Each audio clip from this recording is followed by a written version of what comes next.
La vérité, c'est qu'il y a un peu deux grandes écoles quand il s'agit d'accompagner les gens. Il y a ceux qui sont pas dans la confrontation, comme par exemple c'est le cas de la plupart des psychiatres, qui sont pas là pour te rentrer dans le tas, pour te dire que tu fais n'importe quoi ou pour te motiver à passer à l'action. C'est pas leur job, d'accord?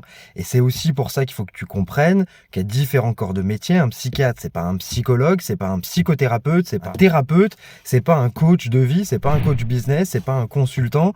Il y a différents termes avec différentes fonctions. C'est vrai que de nos jours, l'un entre des autres, on ne sait plus qui a quel rôle, mais il est important, en tout cas, que tu comprennes qu'en fonction de ce que tu cherches, si tu cherches à être plutôt confronté ou si tu cherches plutôt quelqu'un avec qui tu vas pouvoir vider ton sac, c'est pas la même professionnelle qu'il faut aller voir ou c'est pas le même programme qu'il faut suivre, d'accord?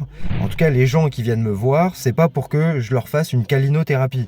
C'est plutôt pour que, après qu'on ait discuté ensemble, j'ose leur dire mon point de vue sur leur situation, parce que mon job, c'est d'avoir une écoute active de haut niveau afin de pouvoir cibler au laser quelle est la problématique et de pouvoir te la nommer. Après, si tu as envie de bosser dessus, tu bosses dessus, d'accord? Et je peux aussi être là pour toi, je peux aussi être là pour t'accompagner et te motiver, mais mon job, c'est pas de te faire une calinothérapie. C'était Julien, à bientôt, ciao!